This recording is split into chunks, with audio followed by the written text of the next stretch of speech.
Thanks so much for tuning in here on our Conversations with Cabral, where this week I get to interview Tallene and Sirak, who have created their own PCOS-based weight loss community. Tallene is a registered dietitian, and Sirak comes into the community with an engineering and personal training-based background. The two of them have combined to create a specific nutrition plan for the PCOS-based community, as well as a non-strenuous-based exercise program. So we certainly have a lot in common in terms of our approach in helping people, and women, I should say, rebalance their female hormones, specifically with PCOS, where symptoms can vary amongst women, but always having to do typically with symptoms of weight gain or water retention, insulin imbalance, sometimes high levels of testosterone, estrogen dominance, inflammation, and many more. So if this is a topic that interests you, or you believe that this information could help a woman in your life, I would love for you to be able to tune into the show and also then share this information with so many women who need this type of advice. So tune in for the workout program, for the diet plans. We lay it all out inside of this interview. I think you're really going to enjoy it. Tallene and Sirak are two excellent, really great people looking to help their community as well as the greater world with these specific issues. So tune in, let us know what you thought inside of the comments, and we'll talk with you soon. Welcome to the Cabral Concept, where board-certified naturopath and integrative health practitioner Dr. Stephen Cabral shares how he was diagnosed at the age of 17 with a life-altering illness and given no hope for recovery. It was only after studying and traveling all over the world did he discover how to combine ancient Ayurvedic healing practices with state-of-the-art naturopathic and functional medicine to fully rebalance the body and re-energize it with life. It's time to discover how to get well, lose weight, and finally feel alive again. And now, here's your host, Dr. Stephen Cabral.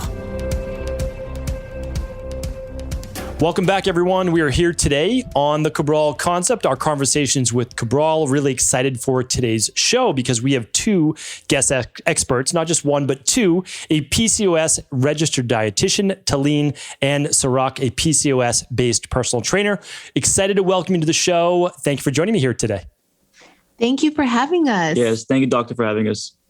Yeah, it's fantastic. I know that we chatted just about a month ago now and really had a lot of, I would say, synergies between the work that we do, where yours is very much focused in the PCOS-based community, and you've done so much great work in that. I don't want to talk about that here today, that I knew I had to bring you on my show as well. So one of the reasons why I like to do these conversations with Cabral is that we're bringing on guest experts. And so this is something that the both of you eat, sleep, live, and breathe every single day. And it's really nice to hear that perspective, and also all the tens of thousands of people that you've spoken with in your community. It's good to hear that side too. So it's like the client's perspective, your perspective, and then, I can just bring whatever I have through the functional medicine, integrative health. And it's just a really nice, I just keep saying synergistic way of helping people through an integrative based approach. So again, welcome to the show. And what I'd like to do is just ask, how does one get started in this particular niche?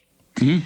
Oh, great question. Well, it starts with having PCOS. Oftentimes it does, yes. So like it is the issue that you had to solve for yourself that you're now trying to help others. And sometimes you assume that, yeah.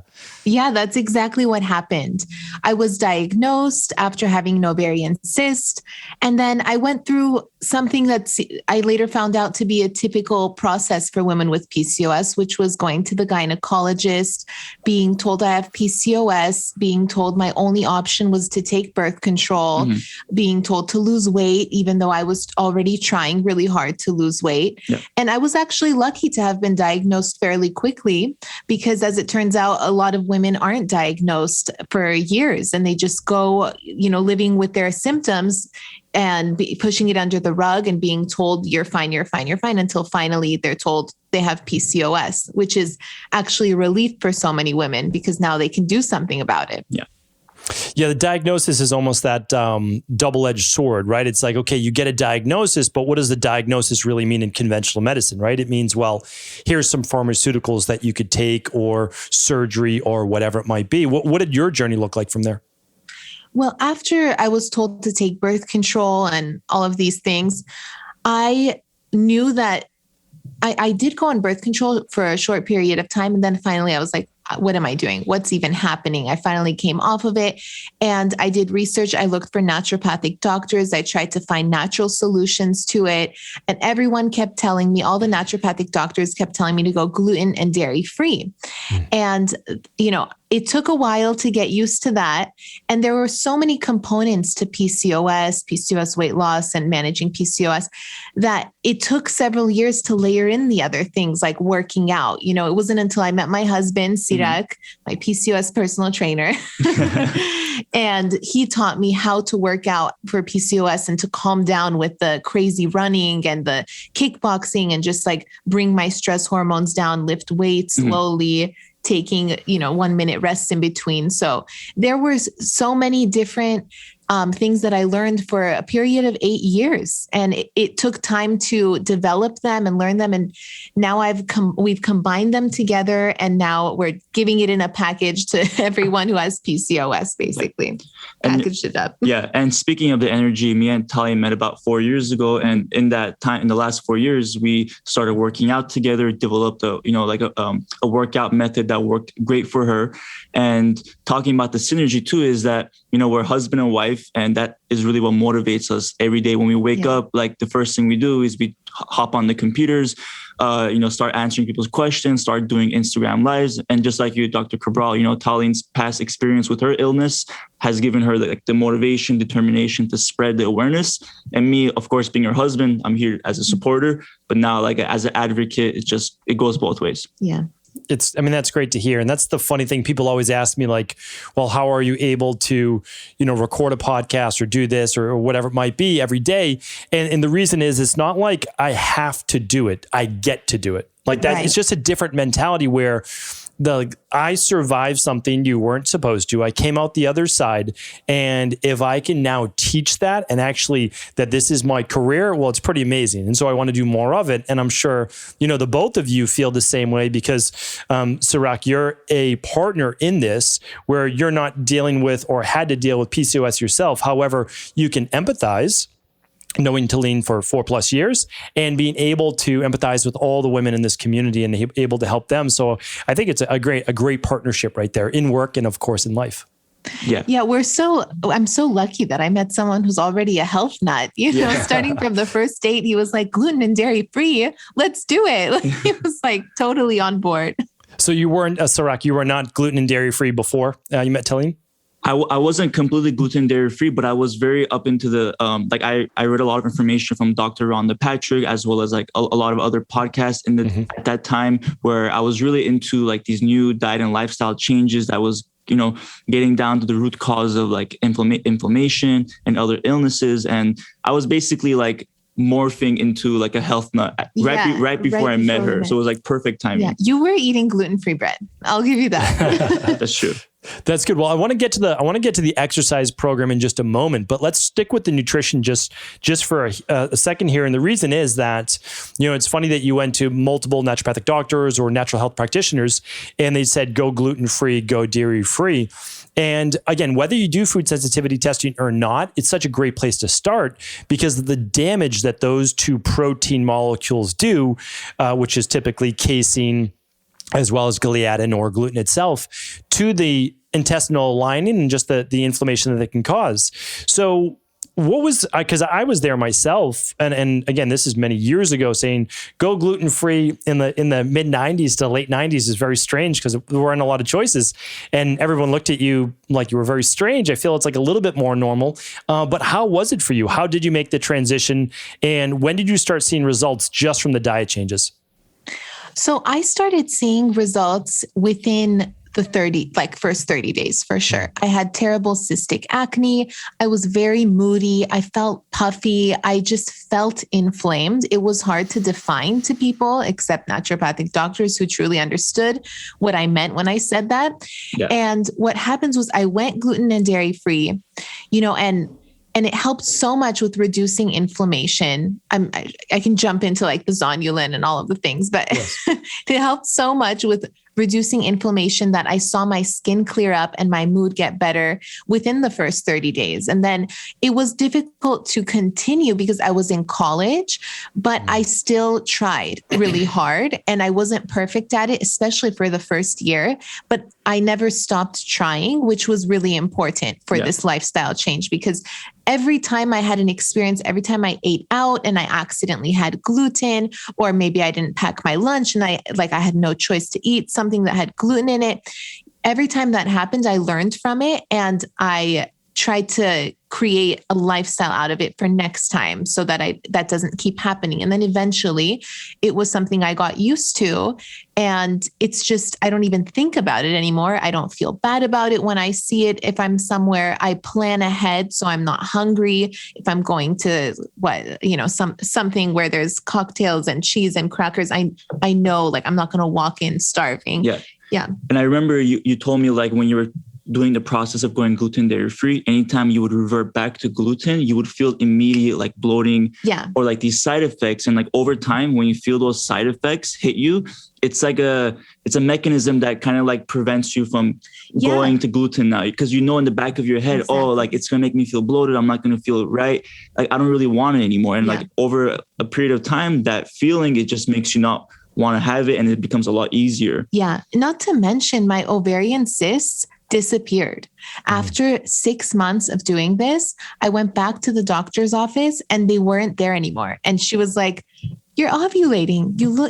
What did she say? She's like, you're as fertile as a salmon swimming upstream." Like it completely changed the picture of my ovarian health. Yeah. And this is 6 months after she told you that you wouldn't be able to have children. Right. Yeah. So, I mean, there's no turning back from that. Like when someone tells you that, you're like, okay, I'll never eat gluten again. Well, it's just too bad that conventional medicine, it's not really malice, but it's more ignorance, that they just put the nocebo effect in your head. Like, oh, this is genetic or this is whatever. You can never get well again. You could never have kids again.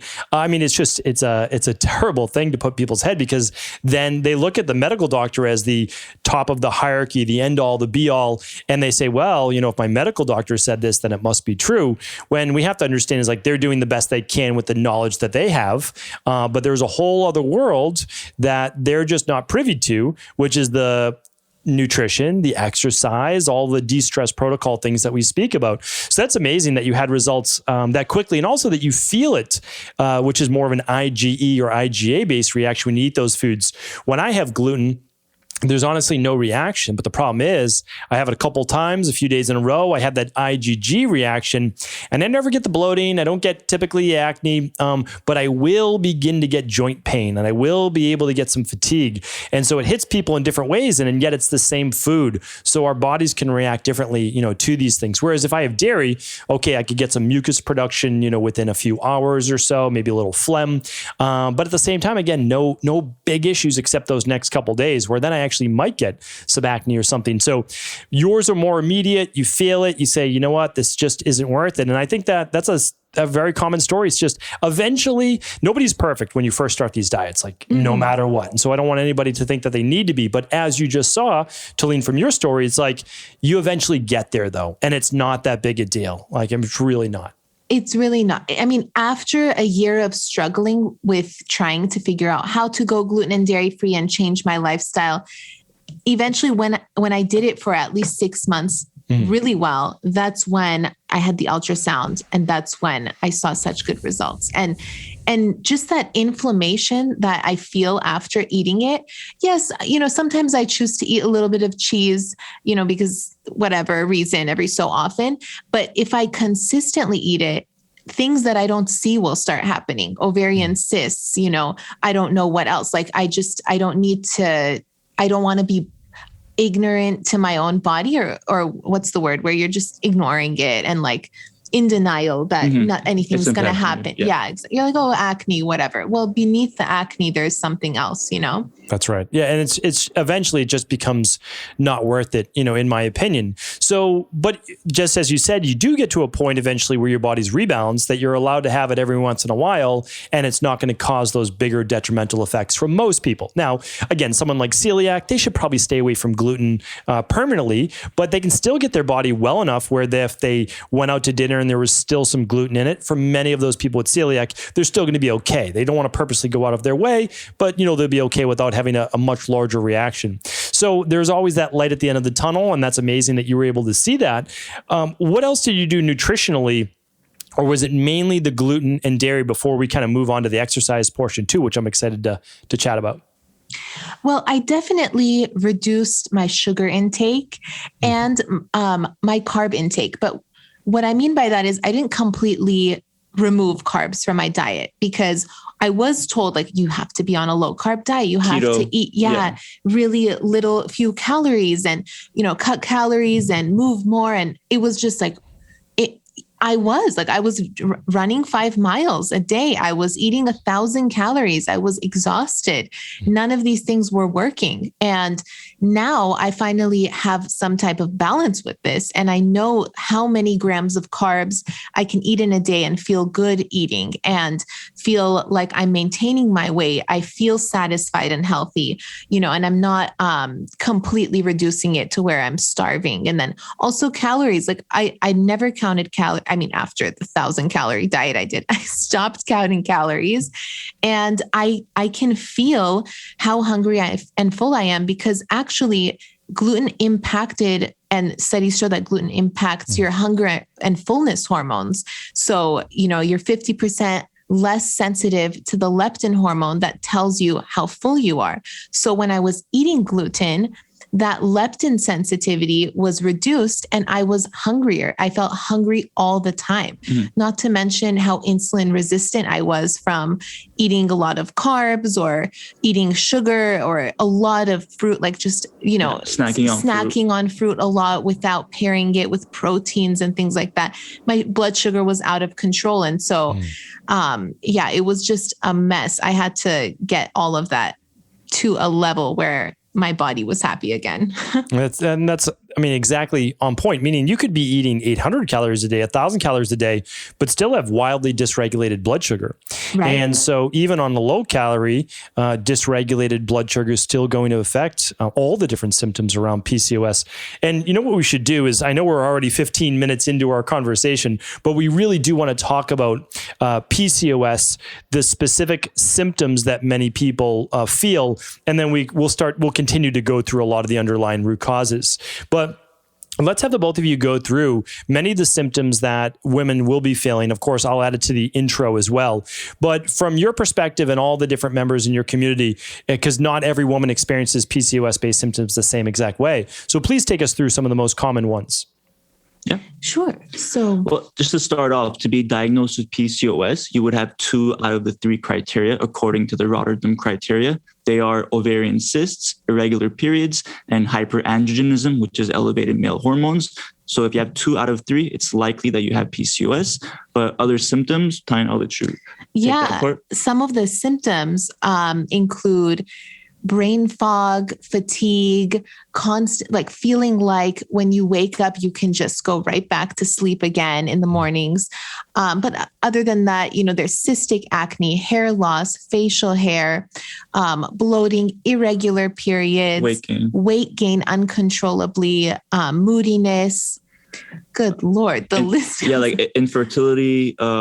Right. Yeah, like there's a lot of issues, a lot of symptoms. Did we miss anything? I think that's... Well, I think all of those are on point. And I typically like to say it mimics estrogen dominance, low thyroid, and then typically male-only hormonal imbalances. So you might get the over-aggressiveness, you might get the male pattern balding or thinning of the hair on the top of your head, the oily skin, the acne that can go along with that for higher testosterone as well, even a hoarseness of the voice too. So but that's the tricky thing is like, okay, well, you still have to get that diagnosis, whether it be with your PCP or actually through running your own at-home lab work. Something like the stress hormones mood and metabolism test is going to actually look at the estrogen balance, high androgens in women, and then also potential root causes, which we'll get to towards the end of the show, such as imbalances with the HPA axis, HPT axis, etc. So it's good. We're able to bring that, now to many women out there experiencing these particular symptoms, or partners that may see this in their particular partner as well, their female partners. So we talked a lot about the diet, but one thing I do want to talk about one more is that you're a registered dietitian. And so, eating your grains and your gluten and having your milk for your calcium and some of your vitamin D. I mean, it's almost like you're going against the greater power of being a licensed registered dietitian. What do you do? Is there like a coming party where you're just like, hey, this is totally different than what I was taught in school? Yeah. Well, I was in school studying nutrition, and that's around when this whole PCOS journey was happening. And I found that, first of all, we weren't studying PCOS, we were studying nutrition, but none of the recommendations, the basic recommendations, dairy and grains and things like this, were helpful to me. And I had to go outside of that structure to find answers. And that's when I found naturopathic doctors, started to do my own research about it.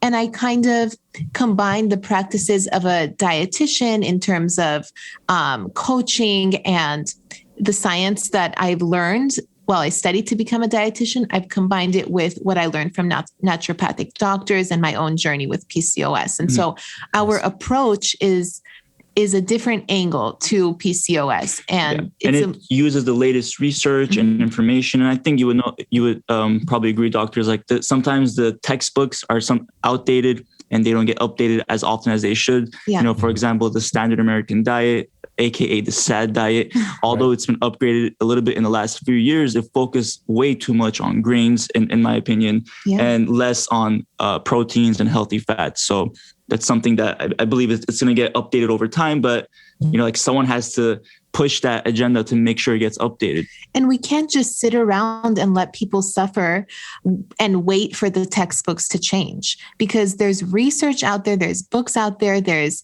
anecdotal evidence. There's so much anecdotal evidence from naturopathic doctors, and there's so much research. If you put the pieces together, you can treat PCOS, reverse the symptoms, and give someone hope that they can do that at least, And it's amazing.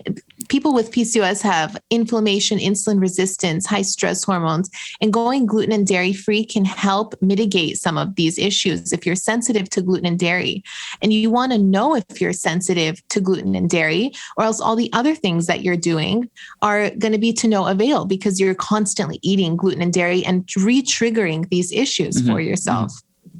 Yeah. I mean, if you don't do something to get the inflammation under control, it's going to be difficult to empty that rain barrel, reverse the symptoms. And you might have other food sensitivities as well. A lot of women and men are sensitive to eggs, egg whites specifically. It's the third most common that we see from an IgG perspective. Some people, like I had mine done when I was 19 and started this, and I was sensitive to almonds and a few other random things that we would consider healthy. And so again, we have to know a lot about ourselves. But what I would say this, and Sirak, you're right. I think textbooks are typically somewhere between 15 to 20 years behind. And I know that that's making them look really outdated, but they really are. Because when I talk with my colleagues, and I'm chatting here with you, we know it works because we work with people on a daily basis. And our jobs are literally to help people get well. That's our only job. And so we do whatever it takes from a safe perspective, an efficacious perspective, in order to make that happen. The problem is the food pyramid just got revised this year, end of last year. And so now it won't be revised for another 5 years. And they just haven't made enough of the changes for it to be, really effective, even in terms of even if you're going to continue to tell people to drink milk, it's like, well, we're not even discussing now organic versus regular milk, or grass-fed versus non-regular, or goat milk or kefir, or, and we're also telling people to have that milk with a meal, which is terrible for digestion. So there's just so many things. And that's why, again, you go to your medical doctors, in my opinion, for acute-based issues, acute-based life-saving circumstances, get a diagnosis, whatever it might be, but you have to work with a qualified dietitian, integrative health practitioner, whoever it might be, that knows what to do from the natural health perspective. So I'm not negating conventional medicine. However, when it comes to diet, it's just not even what they're trained to do.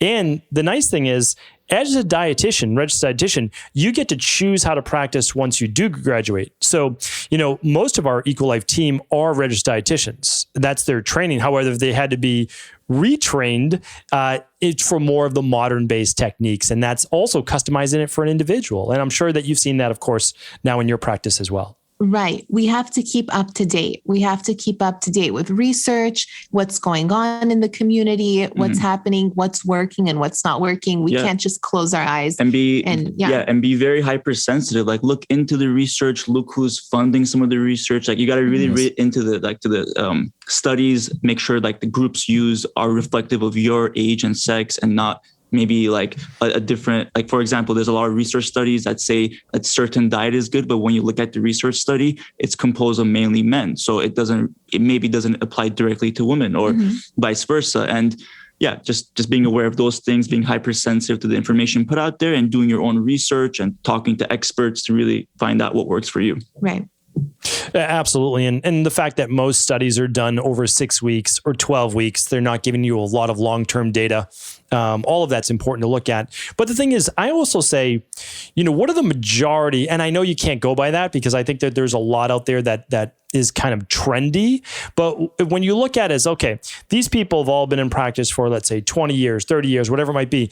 And if they're all saying that there's something to going gluten-free for people that aren't doing well or have autoimmune issues, et cetera, inflammation, there's something to going dairy-free, we may want to look at that because these are the people on the front lines actually helping people on a daily basis. So, it's great to hear that you're giving those recommendations because they're almost essentially free. Meaning if you're looking for a place to start and you want any place to start, go gluten-free, go dairy-free, and that's a great place. Yeah, you don't have to spend any extra dime. You just go to the grocery store and get what you normally get, except you go gluten dairy. Different bread, potatoes, rice. Yeah, focus on the naturally occurring foods that are gluten dairy-free, and that's really it. Find out if you're sensitive to it. And then start layering on the other components that help with PCOS. Absolutely. There's lots you can do. It doesn't end there. It's just a starting point. Absolutely. And just investigate your health. So let's shift now towards the exercise because this is a very interesting portion because a lot of people would not equate exercise to being able to overcome a lot of PCOS-based symptoms. And I would love to hear how you developed this program. Was it a need to create, but did you already have the knowledge base before that, or did it take a lot of research and looking into? Yeah. So a great question, doctor. And when I started working with Tallene, or when I started finding out about Tallene's PCOS 4 years ago, it basically took the last 4 years to work out with her, to work with her clients, as well as our followers to know what works best for them and overall for PCOS. We basically developed 3 different methods to attack PCOS weight loss or PCOS workouts. And just to give a little background on myself, I was a mechanical engineer for about 10 years working for the nuclear industry. So I quit my job to basically focus on being a personal trainer full-time with Tallene and helping women with PCOS. So a lot of my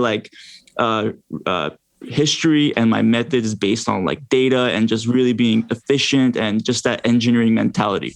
So I like to look at the PCOS friendly workouts, as we like to call it, from 3 different ways. The first is being insulin resistant. So we want to make sure that we're improving insulin sensitivity and not the opposite. So for example, we want to avoid long, intensive runs. So I encourage runs up to 30 minutes where you're going at a steady pace. That's great for cardiovascular health. It can help with your metabolism, your insulin resistance. However, once they go up to an hour running, sprinting for the whole entire time or half the time, what they're doing is dumping a lot of sugar into their bloodstream to convert for energy. But however, when you're insulin resistant, this sugar gets converted to fat instead but get put into storage. So we're trying to avoid that and instead increase the insulin sensitivity by focusing more on weighted training. So for example, we do something we like to call slow weighted workouts, where we're focusing on lighter weights and focusing on the eccentric and the concentric movements to really get the most out of the muscles and make the workout as efficient as possible.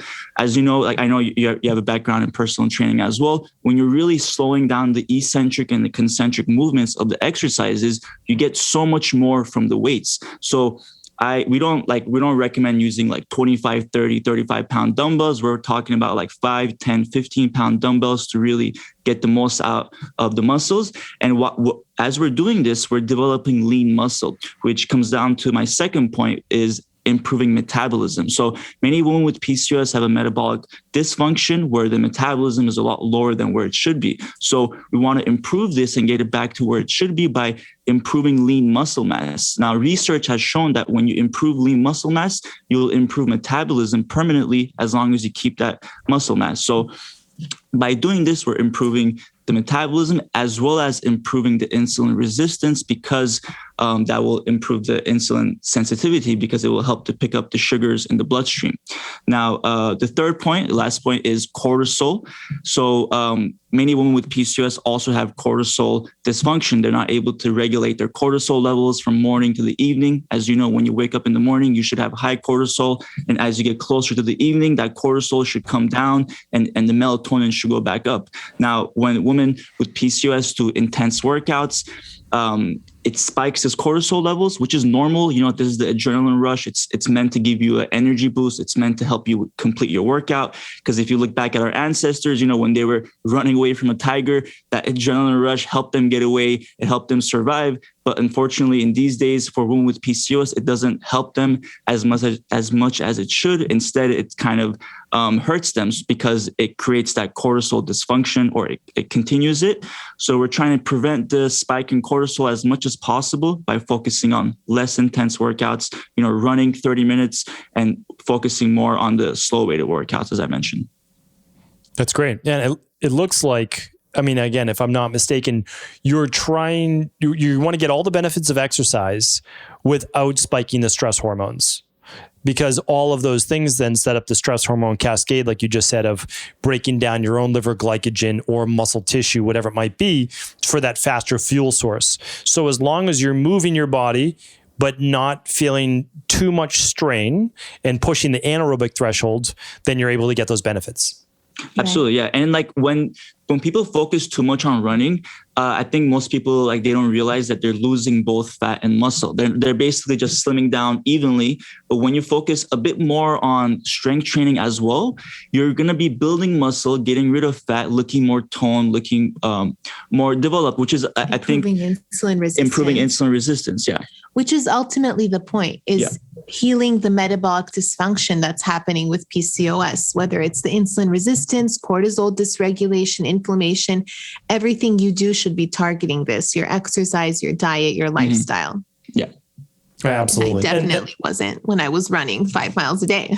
Well, that's the thing is that, I mean, for some people, 3 miles would be too much because for them, that's pushing themselves past their limit. But just like Sirak was saying that, if you go for 20 minutes or 30 minutes and it stays in an aerobic zone and you could breathe through your nose the whole time and you're more relaxed, then you can get the aerobic benefits and actually kind of take up some of that body fat and glucose at the same time.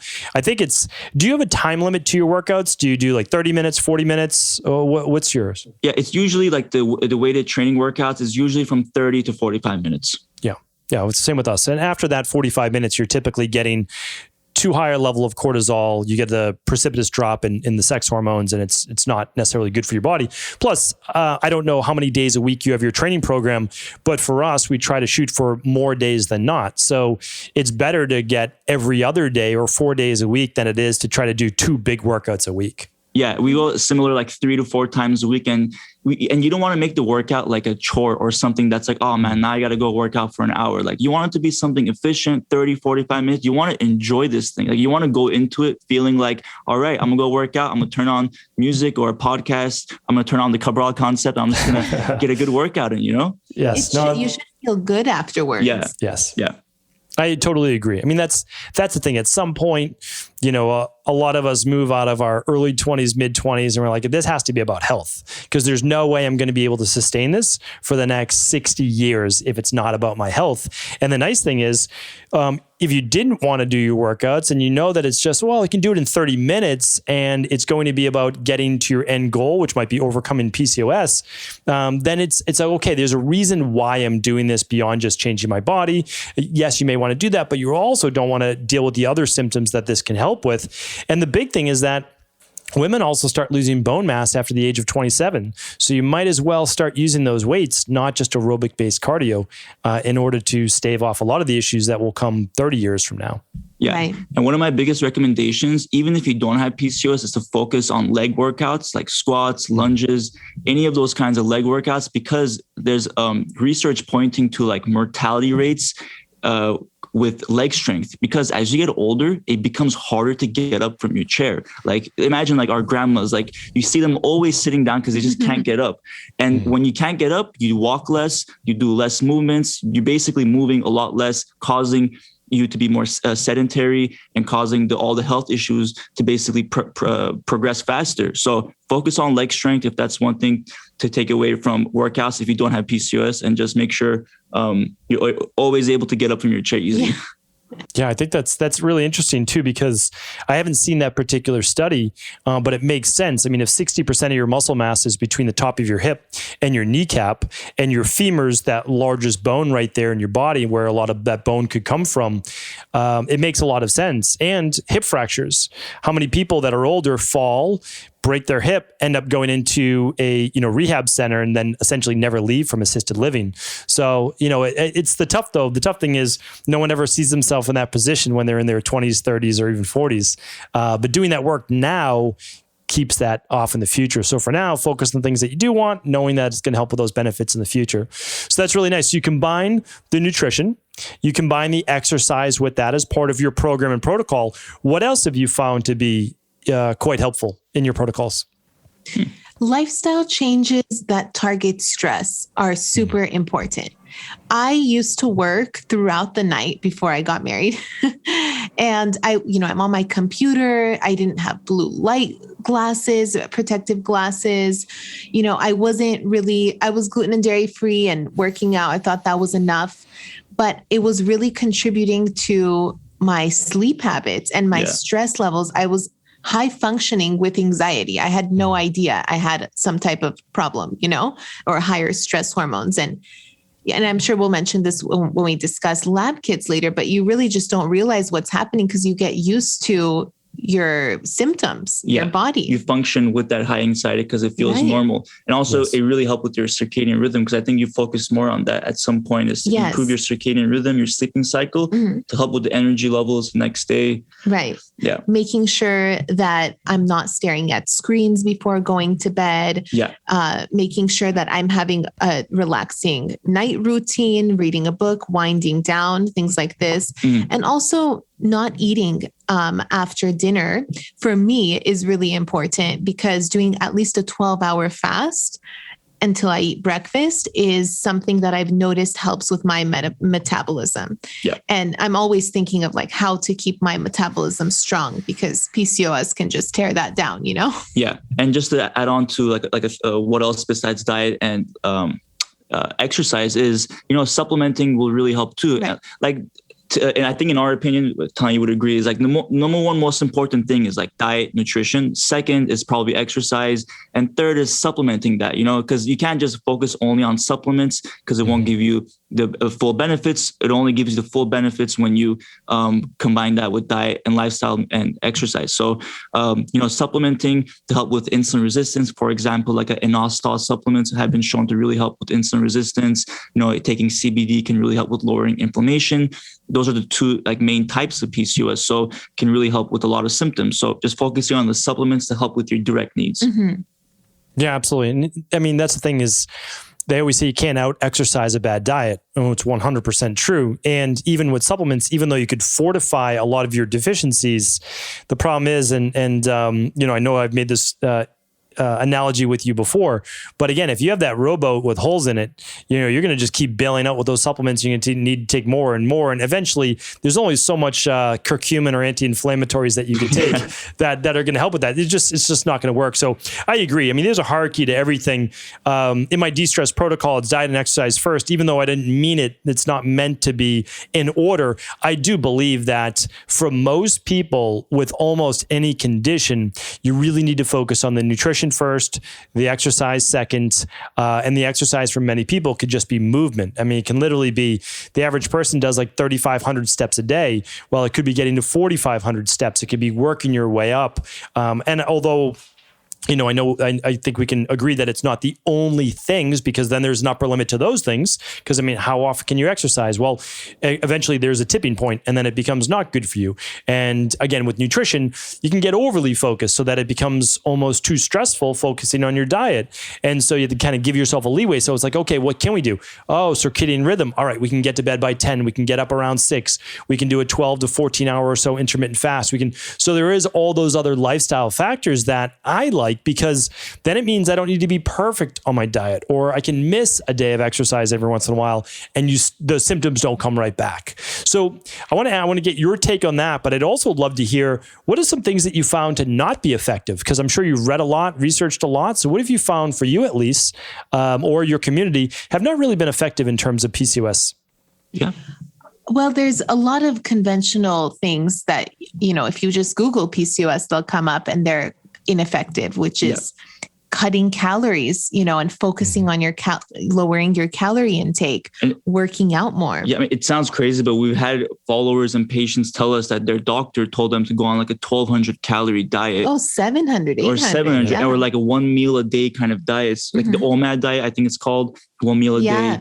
Those kinds of restrictive diets. And they'll tell their doctors, like, I have been on a diet. I haven't been eating a lot. They'll tell them, and then they'll say, well, you have PCOS, so that's how it is. Yeah. Lower it or you must more. be doing it wrong.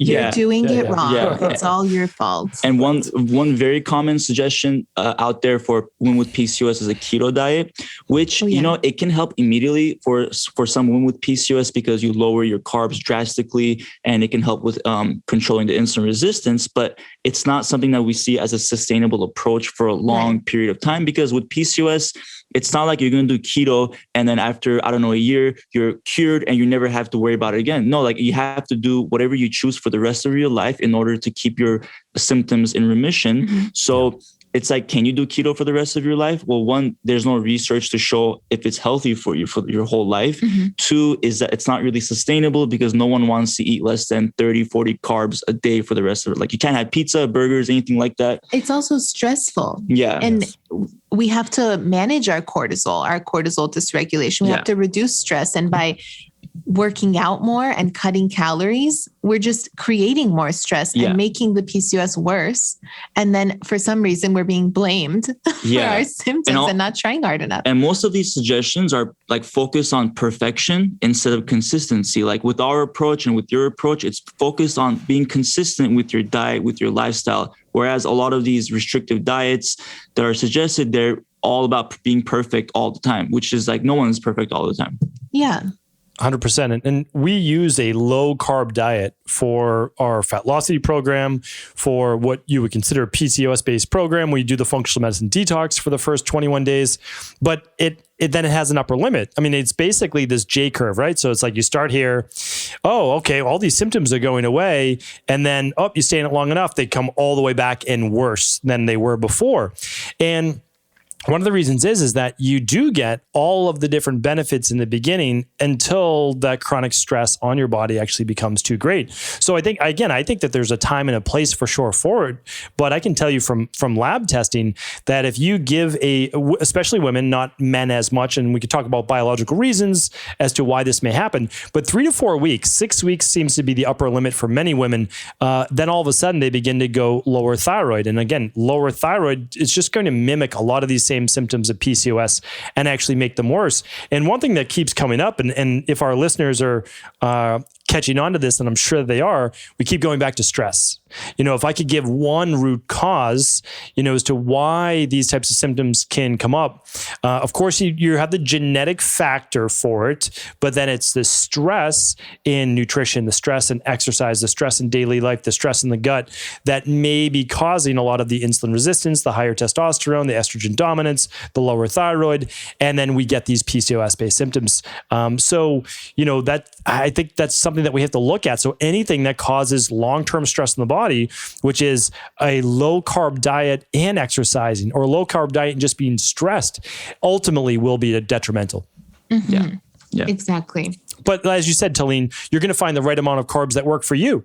I might be able to eat 200. Sirak might be able to eat 300. Maybe you can eat 100. It's all for the individual. And what we find is our upper limit. And then also, as your body gets healthier, you can start to eat actually a little bit more carbohydrates because you're more efficient at using those carbs. And that's what it's all about, is efficiency.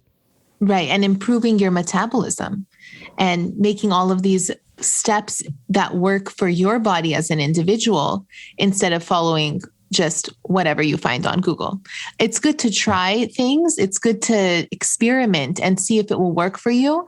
But if it doesn't work, there's no need to get disappointed. There's so much you can do. Yeah. And I think always working with people like you really helps people to find what exactly works for them through, taking a lab kit, through working with a coach, through just really getting down to what is required for their individual needs.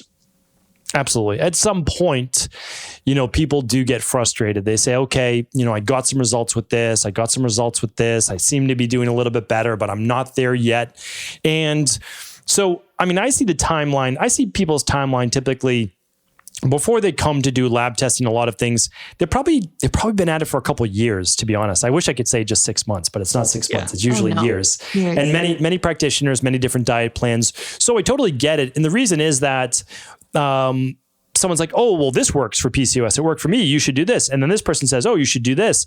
And it did work for that person. And then that's great. But for a lot of people, especially the people out there with not even just PCOS, with any dis-ease of the body, that it's usually a multifaceted approach that needs to be taken. So it's not like, oh, I took this supplement, or I just cut out gluten and then I was better. For some people, yes, there's no doubt about it. They had massive gluten sensitivity, or their body was deficient in methylcobalamin or inositol or whatever it might be. And they're able to do that. But for more people, they need to take it to a deeper level. And I know that's what you provide in your community right now. And I would say before you can kind of get into the different protocols that they could use, that they could look into, what is your ultimate goal? I mean, you've really gone all in. I would say this is the leading community for women with PCOS. You're trying to share your story, the both of you, from both perspectives, which is really nice, and from life, and then also your expertise as a dietitian and personal trainer. But what's the ultimate goal for you with PCOS, and then also for your community? Meaning, are you fully recovered right now? Things are good. You're feeling good. Are you worried about relapsing? What's from a personal perspective? How do you see PCOS right now? For myself right now, I'm managing it very well. I've created a lifestyle out of what helps manage my PCOS. I live it. I breathe it. My husband breathes it. And I think you say something which some people see it as controversial, which is, she says, I've reversed my PCOS, which is true. You've reversed your symptoms and they're in remission, and they're staying in remission as long as you stay on top of it. As long as I stay on top of it. It doesn't mean you cured PCOS. You've just reversed the symptoms. Yes, and I'll just jump in though, technically saying you're not supposed to say that, but you have, because I don't have Addison's disease anymore, or type 2 diabetes, rheumatoid arthritis. And when you run my blood work and labs, I have normal cortisol now. So is it in remission? Or, what is it? Right. So it's semantics, I would say. And so I would just let people know, like, listen, have hope. It's still in your genetics, right? I mean, it's in your genetics to be able to shift back there if you're not doing the right things. But I would say that's the way for anybody in their disease. Some people will have Hashimoto's, some will have MS, some will have Addison's, type 2 diabetes, et cetera, rheumatoid arthritis. I could go on. But it doesn't matter what your genetics are if you learn to live for your lifestyle, right? Mm-hmm. Exactly. I've learned how to approach stress. I've learned how to approach my diet and exercise. And that doesn't mean I'm perfect at it all the time. I still I love acupuncture, supplements, things that support me with this so that because no one's perfect, right? So there will be times where you're stressed. There's a life event, something happened and you can't manage it. You have to know that you have PCOS and you have to embrace it and do the things to help yourself during those difficult times so you can stay on path, keep it in remission and keep it managed, which is our ultimate goal for everyone with PCOS. We want to give them hope that they can manage their symptoms, reverse their symptoms, and thrive with PCOS without having to think about the uncontrollable weight gain or the cystic acne or the hair fall or the infertility. We want them to thrive with PCOS and layer on all the components and provide them all the research and resources to try things that might work for them. Yeah. I mean, most important, help them take back control of their body, because so many women with PCOS, they have these, the weight gain or the hair loss, the acne, and it just makes them feel less confident. And life is already stressful enough when you're going through school, college, work, kids, having, something like PCOS just makes it more stressful and more, adds on more responsibilities for you. So making that as easy as possible to help people get back control of their body and just thrive with PCOS, as Tallene said, is our ultimate goal. Right. That's great to hear. Yeah, without a doubt. And I would say, the last part is, and I know that you speak about this as well, but it's at some point you have to realize that you are not PCOS. Right? Is that you had PCOS, you have the symptoms of PCOS, but you are not PCOS. You are not your dis-ease of your body. And being able to separate that is important because if you associate with it too deeply, it's very difficult to recover from it because that is a part of who you are. Whereas if it's not who you are, your Tallene or your whoever it might be, and not PCOS, then you're able to essentially dissociate and believe that you can actually overcome it. And I think that's so important as part of it is the mindset. Have you found that at all? What's that? Have you found that to be true in your community? Absolutely. That is the mindset. And my grandma even told me that when I was younger and I was diagnosed with PCOS. And she told me exactly that in Armenian. Oh, that's amazing. That's great to hear. So let's go ahead. I'm sorry. Just one thing about PCOS too is that it affects 1 out of 10 women. So that's 10% of the population for women. So just imagine that, and most people don't even know about it. So really one of our other things, our motivations is to spread awareness, make sure it's in the popular mainstream media, because it's 1 out of 10. That's 10%. People should be huge. Talking about it and you don't even hear about it. Yeah. We want it to be talked about just as other, illnesses or other things, because it's just as important. So it's important for us to do that. So women with PCOS feel empowered and feel like they're, they can control symptoms and that they're taken care of. Right. Yeah. That's really great to hear. And I know that, and I want to bring this up is that we are now partnering with your community. So you already have all of the knowledge base. You have the nutrition plans. You've got the exercise plans.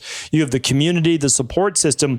And I'm just excited to be able to now lend a hand in what I do, which is providing those labs so that women can assess their estrogen levels, their progesterone levels, their DHEA and testosterone, their cortisol throughout the day, their thyroid levels, vitamin D, insulin, and hemoglobin A1C, so that women who were guessing, is it high androgens? Is it estrogen dominance? Is it low thyroid? Is it low vitamin D? Is it high cortisol, especially before bed?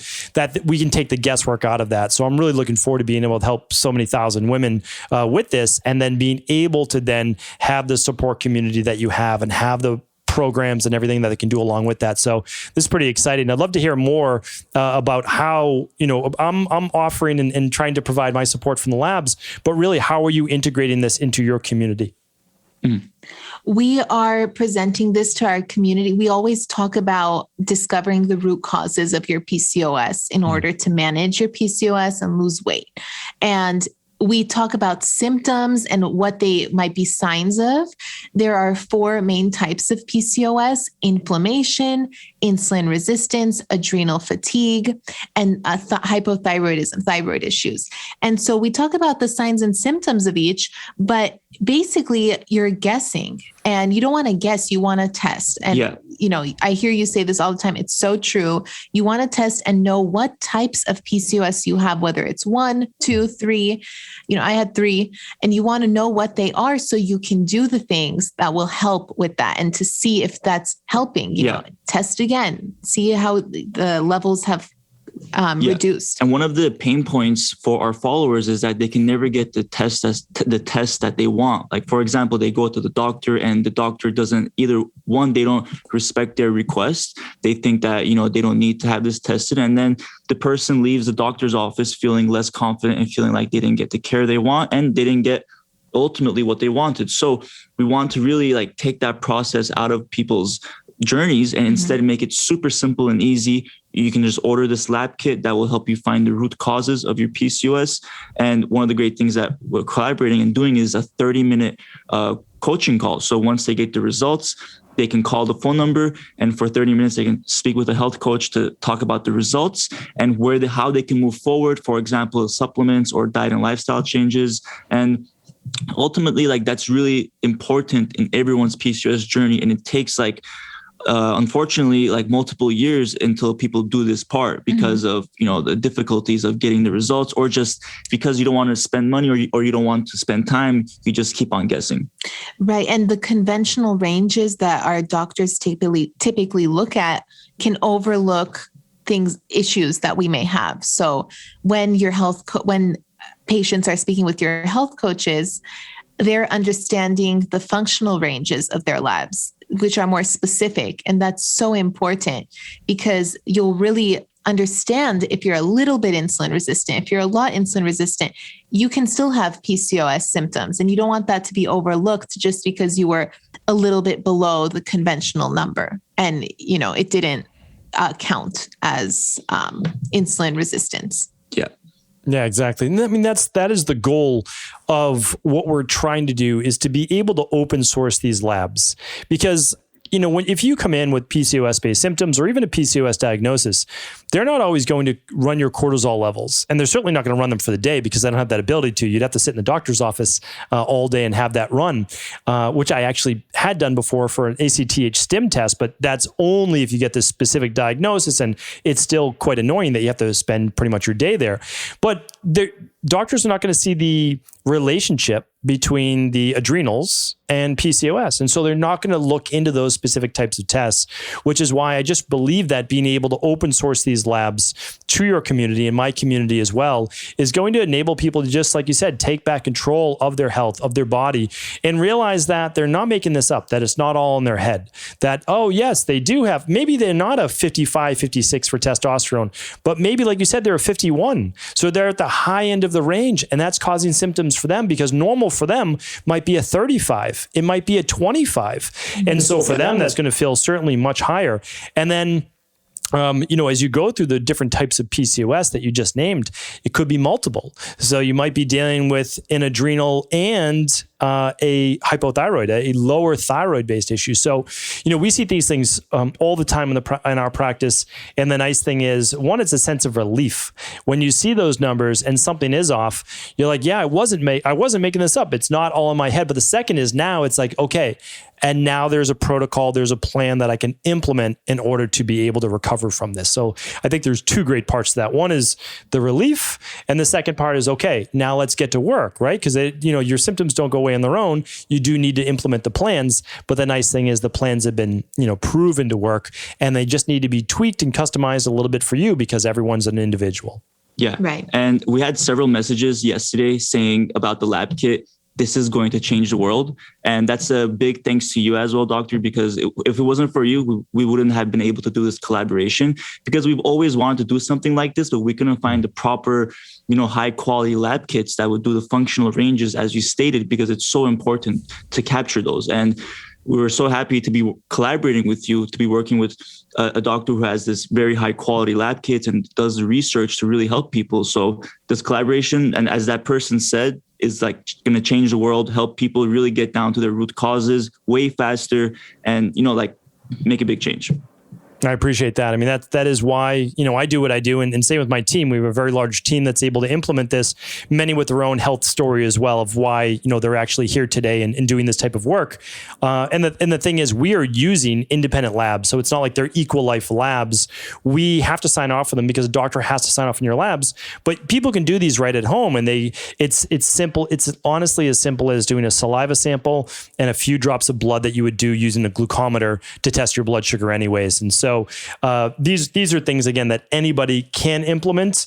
And as I found myself, I mean, this is how I started to heal, is that I met a doctor many years ago that was able to do this for me. And so as we're all trying to do, I'm trying to pay this forward now to that next generation 20 years later that's able to do these same labs. So I look forward to this. I really do. I know it's going to be great for your community. I look forward to helping in any way that I can.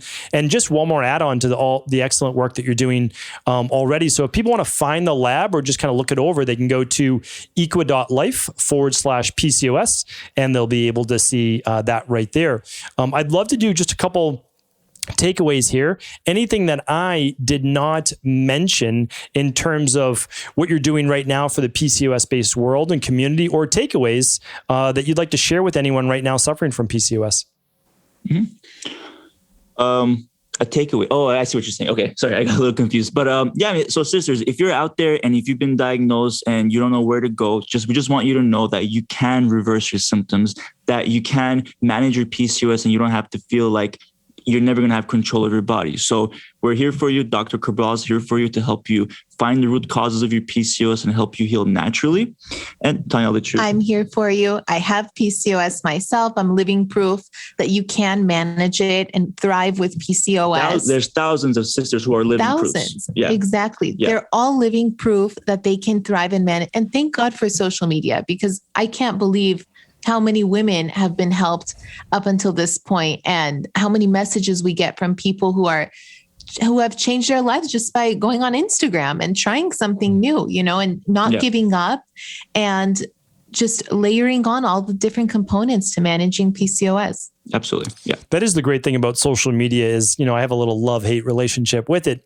But the amazing thing is that you can see other people out there who are suffering from what you're suffering from, and then seeing the success stories of other women achieving the results that you want, and ultimately saying, well, if they can do it, I can too. That's really, I think that's one of the best parts about social media, that and being able to connect with people all over the world, whether you're in California, Boston, whatever it might be, you're able to almost as if, you're living just 5 minutes away, 10 minutes away, whatever it might be. So there are a lot of positives. I know a lot of people are kind of staying away from social media and for good reason as well. But community groups like yours, I think can be really powerful. What are your social media handles that people can connect with you? Oh, yeah. So you can find us on Instagram at PCOS.weightloss. We have daily tips on there all about PCOS. You can also listen to our podcast, A Sister and Her Mister. Sister is spelled CYSTER. And we just had Dr. Stephen Cabral a couple of weeks ago. And you can also find us on our website, PCOSweightloss.org. If you like to work with us, you can always join us in the sisterhood. You can find that in the website. It's our membership community where we help you discover your PCOS type, help you go gluten dairy free, find your carb tolerance, and help you learn how to work out. We have recipes, workouts, and so much more, with also a private group. So if you like to work with us, just join us there at the sisterhood at PCOSweightloss.org. Fantastic. Yeah. And I have no doubt many people will be signing up over there, connecting with you.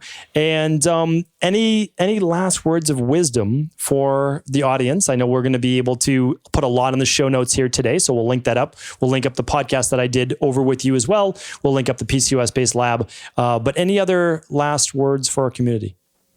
Sure. My last words is keep investigating your health. Yeah. We always say this on Instagram. We even have stickers on Instagram stories. And one of them says, keep investigating your health. Yeah. Another one is one step at a time. Yeah. It takes time. It takes patience. There's lots you can do. You don't have to suffer with your symptoms for years and years until you do it. You can do it right now. Yeah. And take action. And it's never too late or never too early. Like if you feel bad that you didn't start 5 years ago, don't even worry about it. Starting now makes the biggest impact on the rest of your life. So you can start today whenever you feel comfortable. And just like Tallene said, there's thousands of other sisters who've been in your shoes, who's been able to reverse their symptoms, and you can do it too. Yeah. 100%. Great way to end it. Thank you so much for your expertise, for the both of you joining here today on Conversations with Cabral. And I look forward to speaking with you both soon. Yes. Thanks for having us. Thank you. Thank you so much for tuning into today's Cabral Concept. Really appreciate your downloads, your subscribes, and your listens. And that's why before you go, I want to make sure you always know what we have going on, what's new, what's innovative over at equa.life. This is our online, our virtual, integrative health-based organization where we help people literally in 30 countries all over the world to get access to at-home lab testing as well as the absolute purest and best nutritional supplements and protocols. And this week, we have a debut of a brand new product based on your suggestions. You wanted to be able to get that same daily nutritional support powder in a low waste bag rather than the jars that we typically ship them in. We listened to you. It's taken us about 6 months to work with the right manufacturers on these. And now we are debuting those low waste daily nutritional supplement based bags. This is the same grade vanilla or chocolate based powder that contains all of your daily nutritional support. All of your vitamins, your minerals, your electrolytes, your detox factors, fiber, plus 15 grams of a plant-based protein. This is completely vegan for those that are looking to be on more of a plant-based or vegan-based diet. And it's a great way to supplement a whole food diet. It's the number one product that people use in our practice to maintain health and also to increase their health, vitality, energy, and much more. So right now we are offering you, whenever you purchase those it's this week, when you purchase the 2 bags, which is 1 month supply of the daily nutritional support, we're actually going to give you our brand new free glass canisters. These are glass canisters that you can stow away in your cabinet, kitchen cabinet, or keep right on your countertop like we do right at home. The glass canisters are a great sustainable way in order to be able to save all of your nutritional supplement, your daily nutritional support inside of that container with a sustainable bamboo-based lid. Really nice, beautiful base design, $19.95 value, yours completely free this week while supplies last on those glass canisters. Head on over to equa.life for all the details. Thanks so much. Have an amazing day.